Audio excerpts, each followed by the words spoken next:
invite our next speaker up. It's Nancy Oakley, and she is actually one of the most vibrant, ambitious, and unstoppable entrepreneurs. Born and raised in Thailand, Nancy Oakley's ambitious mindset carried her from childhood into her teen years, and when she eventually immigrated to the U.S. during the controversial Vietnam War. Nancy is a breast cancer survivor and has overcome numerous personal tragedies throughout her life. While she strives to achieve even higher goals for herself, she is also aware of the benefits of giving back and spends much of her time raising awareness and securing funds for victims of domestic abuse, including women and children. Nancy has written 5 novels, one of them being written into a screenplay.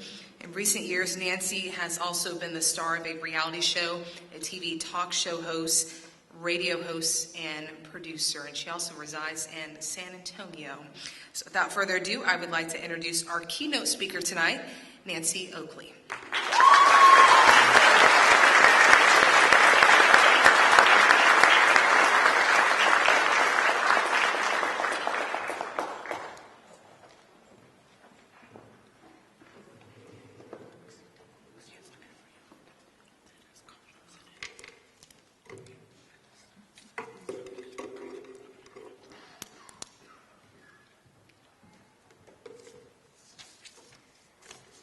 Good evening, everyone.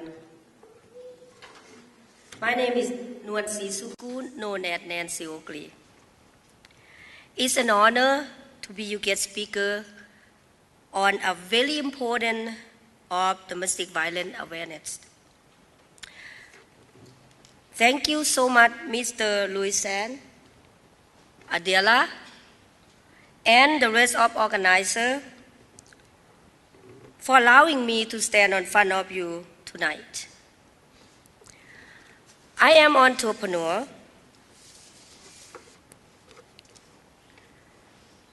author, 8 national book bestseller, a songwriter. My inspiration writing my first book, that because in 2004, my sister Pani Sukto was murdered by her husband. And my nephew got stabbed 8 times by his dad. God saved him. For most of his young life, 8-year-old Anthony Sukto suffered in silence and watched in horror as his father beat and brutalized his mother. But on a cool fall day in 2004, all of that changed. Neighbors say they witnessed Anthony's father mumbling and pacing in his yard, wielding a large knife. Then, at 4 a.m., dispatchers received this desperate 911 call. This is 911. What's going on there? Please help me. My daddy killed me with a knife and I'm gone. Can you please send the army men with an ambulance? 8-year-old Anthony tried to describe the horrific situation to the 911 dispatcher, Kristen Woodrow. My daddy killed me with a butcher knife. Your daddy killed you with a butcher knife? Yeah, it's true. Okay, how did that happen if you're talking to me? I woke up suddenly. My dad, he was killing my mom. And then my dad told me to go on the other bed. And then he was like, your neck. And then he killed me. And I'm still alive. I kind of survived. Can you hurry? Anthony's father had brutally attacked his mother and then stabbed Anthony 6 times in the face, neck, and stomach. Then his father left the house, convinced that both Anthony and his mother were dead. Kristen tried to keep Anthony on the line. Are you bleeding, Anthony? Uh-huh. Where are you bleeding from? From my stomach. From your stomach? Are you there by yourself? No, my mom's already dead and I'm only the survivor. I tried to reassure him we're on the way, we're almost there, just to give him just that little bit of hope that he might need to survive. Please hurry. Okay, stay on the phone with me, okay? Then Anthony's frantic call took a frightening turn. Oh my gosh. What? I have to go. Bye. What's the matter? So why did Anthony hang up? The killer, his own father, had come back. But miraculously, at the exact same time, the police arrive, capture Anthony's father, and find the brave little boy near death. Look at this. I look over to the sidewalk, and there's a paramedic who was already working on Anthony, and he was covered in blood. You know, I remember looking at him and just going up to him, just kind of looking to see how serious it was. Judging the types and number of injuries that he had, I would have expected them to have been probably not survivable. I threw up a prayer right there, and I just, you know, I didn't know if he was going to make it. I specifically remember looking into his eyes, and just, I've seen a death look, as we call it, before, and he had that look in his eyes. It almost didn't seem real. Anytime I'm in situations like that, that seem at times to be maybe more than I can handle, I'm always hoping that there's extra sets of hands, let's say, maybe guiding me. Well, the paramedic said he threw up a prayer, and that prayer was answered. Please welcome Anthony and his aunt and guardian, Nancy Oakley. Hey! Hey! Hi there! Hi! What a great boy you are! How are you? Good. What a pleasure to meet you. Hello. Hello, Nancy. Nancy, nice to see you. Well, come sit here. Come sit here next to me. So, Anthony, how are you? Good. You're healed. You're better. Yes. That's great. I heard you said that angels told you to play dead. Yes. Yeah. Did they speak to you, or how did that happen? They just told me to play dead. Angels did? Yes. Okay. And then what made you make the 911 call?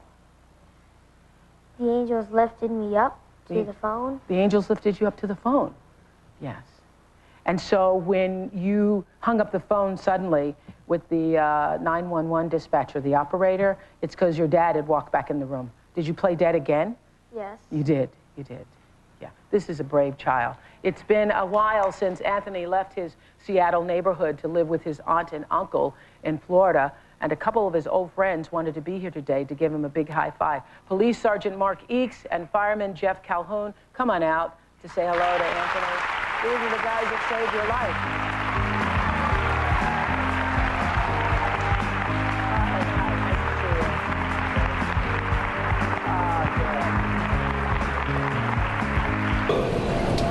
He's as active as any 8-year-old, and today he's on a trip to what will soon be his permanent home in Florida. But he can't outrun his past. Physically, he's okay, you know, but mentally, I don't think he's there yet. Nancy Oakley is Anthony's aunt, just finishing up the paperwork to get full legal custody of her nephew. Anthony talks to her about the murder that tore his family apart, but he didn't feel comfortable sharing that with us. He's an 8-year-old who misses his mom, and he's survived with the energy of a boy who doesn't want to miss anything again. I'm good at baseball. And I'm good at basketball, shooting hoops. But I never tried karate yet. You just beat me up, dude. From the police family who adopted Anthony Sukto here, and the new family welcoming him home. That's the most important and special thing is I want to give him a good life. It will be a good life, and the message from a boy who finally has his life back. Thank you thank you very much. At SeaTac, Brian Callanan, Q13 Fox News. A lot of love in that boy's future. Nancy Oakley should have legal custody of Anthony within about a month. Anthony is now being raised in Florida by his Aunt Nancy, who's also keeping his mother's memory alive. Mommy. This is a picture of your mommy, right? Is that when you were together? Uh-huh. And this is her also? Uh-huh. What was her name? Prawny. Ronnie. I think about her a lot.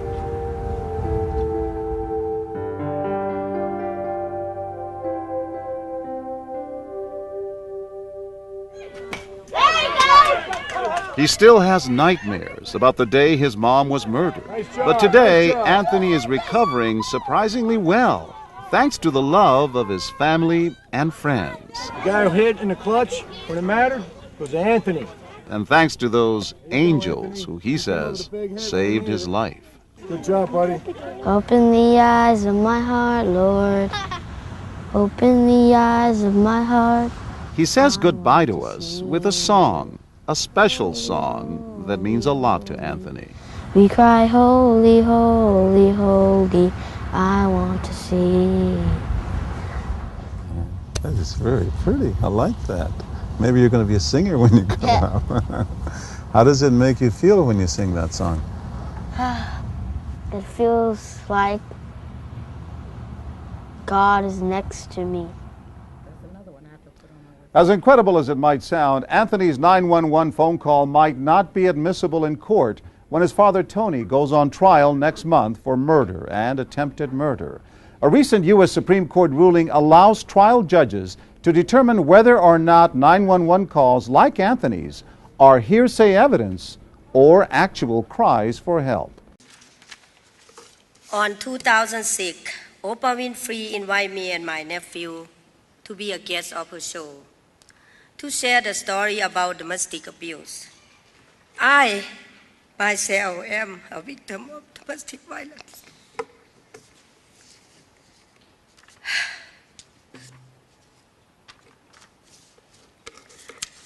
My father was a gambler, drinker, and liked to abuse my mother.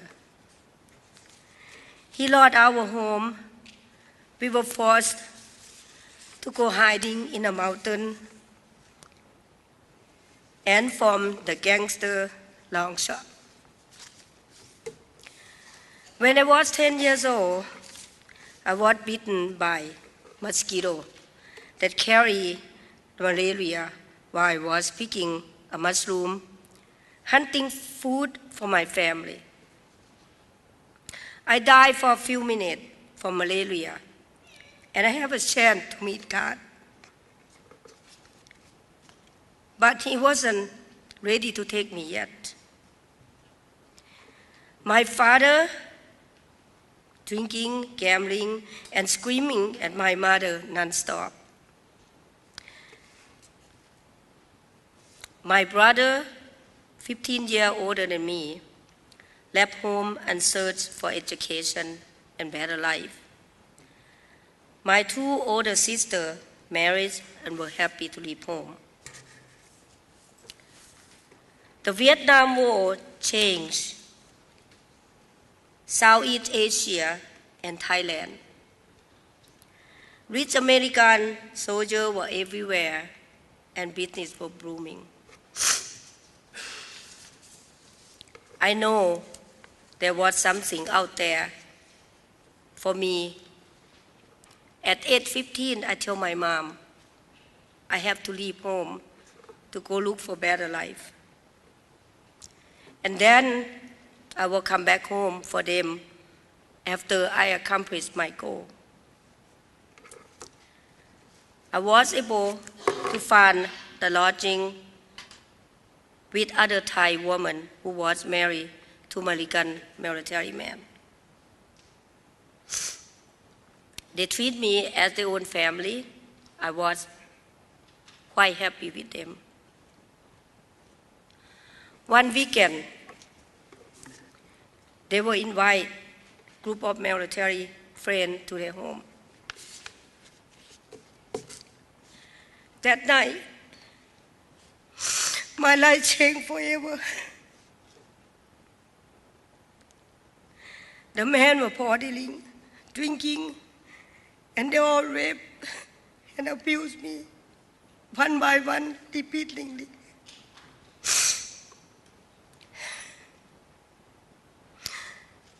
I was so sore, breathing, and I couldn't move. I was left to die. But I was saved by God again. He sent an angel to save me.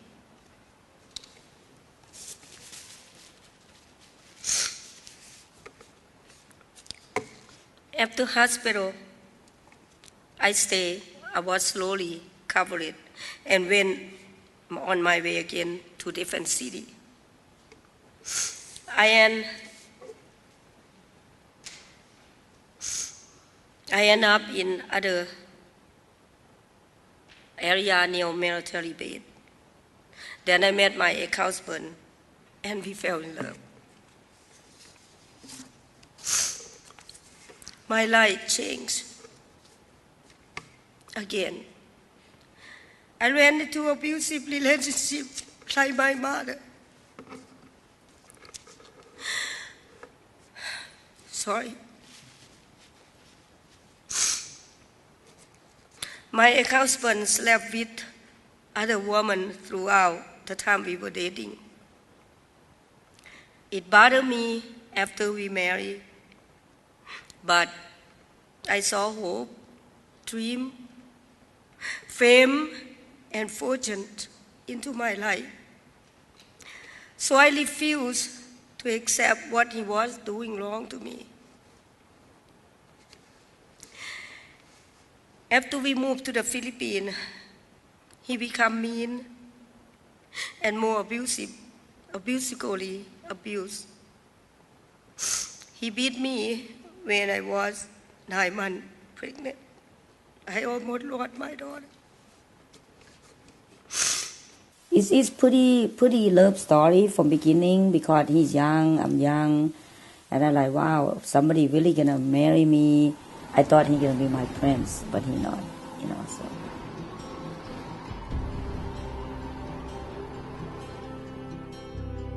Then they have squadron party. My ex-husband said, he's not coming with me. I'm like, why not? And because I know he have planned already with somebody else. But then the commander wife came and said, no, let's go. And when I went, that's how I see, he was kissing another woman.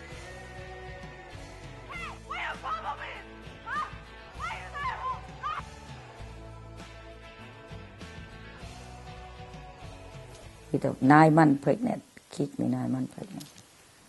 So, but again, my mom, that at that time I got my mom stay with me, and my mom said, "Oh, you cannot get divorced. We don't believe in divorce. It's okay." Thing like that, because my mom is a victim of abuse as well. When we moved back to the state and visit his family, one of them tried to kill me with the rat poison. My ex-husband continued to abuse me, took our children away from me, and left me homeless. I don't speak English, I don't write English. I don't know what to do. I feel like I have nothing left. I tried to commit suicide. It was my stupid luck that it did not work neither. Can you believe that? It doesn't work. God had planned for me. I tried to put my life back by moving to Texas. My life changed for better. I met a nice young Christian man. I got educated and worked many jobs. I grew to be more strong and confident over the time.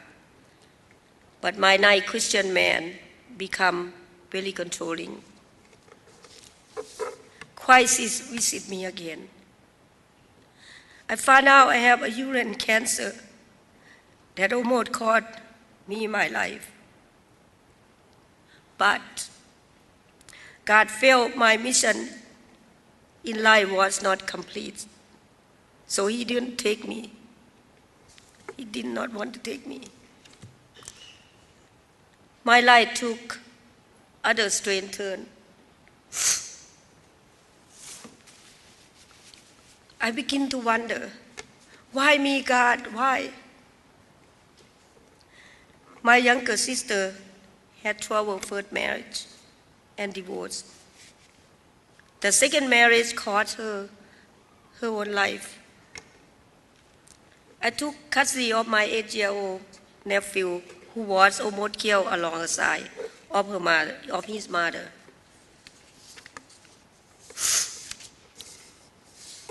Even with emotional abuse, I have to stay with my husband to raise my nephew. My nephew now is in college. I am very, very proud of him. My work now is finished almost.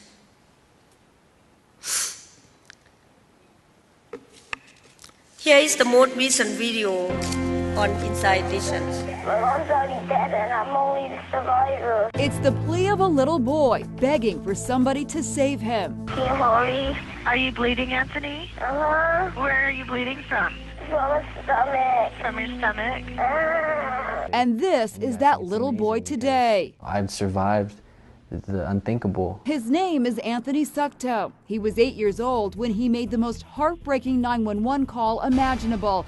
10 years later, the scars on his stomach may have faded, but the memories of that terrible day are burned in his mind. In total, I think I was stabbed like 8 times. The crime is almost impossible to believe. Anthony's father, in a psychotic rage fueled by drugs, first butchered his wife and then turned on his son. The last thing I remember was just him like reaching back, swinging back, ready to attack me. And then next thing I know, I'm covered in blood. With a little boy's innocence, he begged for help. This is 911. What's going on there? Please help me. My daddy killed me with a knife and I'm gone. Can you please send the army man with an ambulance? I woke up suddenly.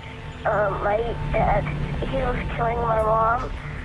And then my dad told me to go on the other bed. And then he was like, you're next. And then he killed me.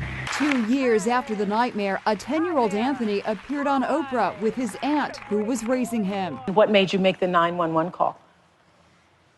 The angels lifted me up to the phone. Anthony is now a student at the University of Denver, and we were with him as he celebrated his 19th birthday. There was a big surprise waiting for him. Dude, what? How you doing? A visit from Police Sergeant Mark Eakes. He was one of the Lakewood, Washington police officers who responded to that little boy's call for help a decade ago. Thank you. You're welcome. Please help me. My daddy killed me with a knife and I'm gone. A haunting recording from the most terrible day in this young man's life.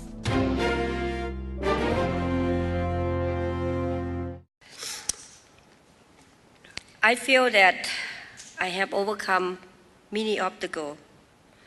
I am free from abuse. I'm confident, financially strong enough to say my dream come true as a young girl from Thailand. End of story. On the second thought, maybe I am a living poster child who better represent domestic abuse person. What caused me to go from one abusive partner to another? I am still trying to find that answer. At what point would I break this cycle of attractions? I don't know. I wish I have all the answer.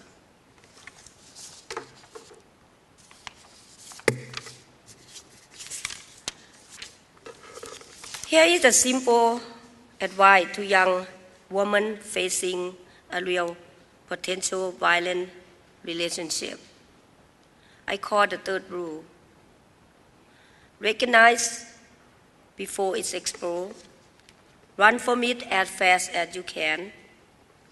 Report it to local authority.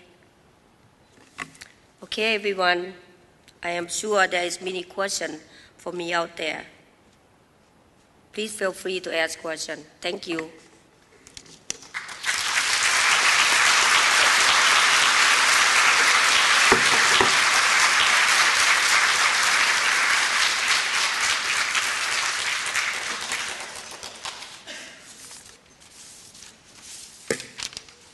Any question? Yes, ma'am. When is the movie coming out? Oh, you know, I skipped one part. Sorry about that. We're supposed to show you the quote for serendipity. Would you like to go ahead and try to show? But anyway, I wrote the book about my life story. It's called The Quote for Serendipity. We already shoot the movie trailer by my executive producer, Corey Clan. We have movie trailer I don't know if we have it or not to show. Just abuse, right? We skip that. By the end of this year,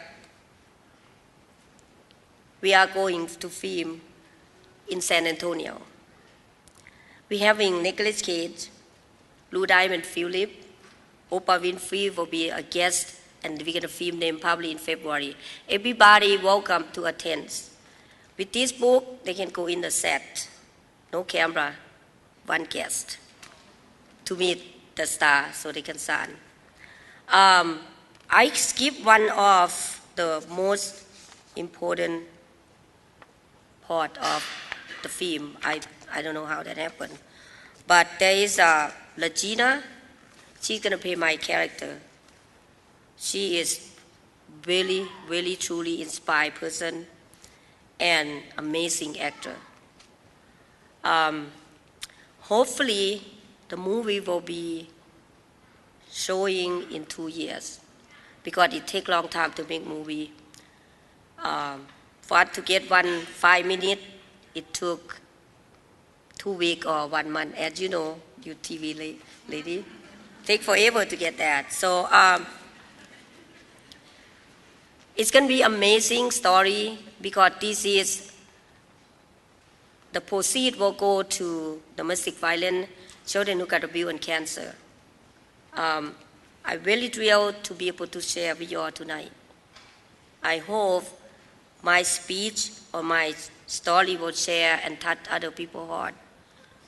And keep moving, do not give up because there is no way to say give up. As long as you have God, faith in your mind and your peace, that's what is keep you going. Myself, I struggling many times. I close to die for 6 times, but I refuse to give up because I have that faith. I stand before you tonight because I want to share that everything is possible if you wanted to make it happen. So looking to see the movie, but I also have total of 8 books out there, and one of them is the Thai sanction that make into animation game.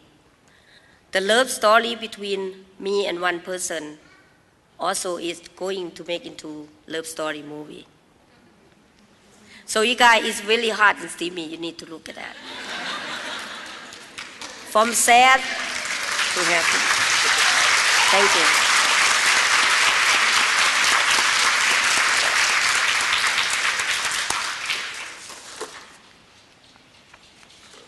Before I say bye tonight, I would like to say thank you again to all the organizers, Mr. Luis San, Ms. Adela, Melissa, and all the audience today. Thank you for inviting me to the Bowville, Texas. And of course, Nicole, a wonderful lady. And so great and nice to meet you. And I thank God every day for letting me have opportunity to meet you all. God bless. Good night.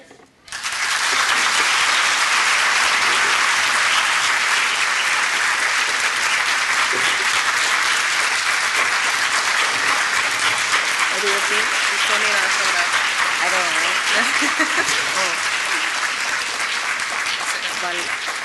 One last thing. You guys can have a picture with me out there with the red carpet. And take over by Nicole. I must say, Nancy, everything that you've been through, she is the spunkiest person I've ever run into. You have a very big heart.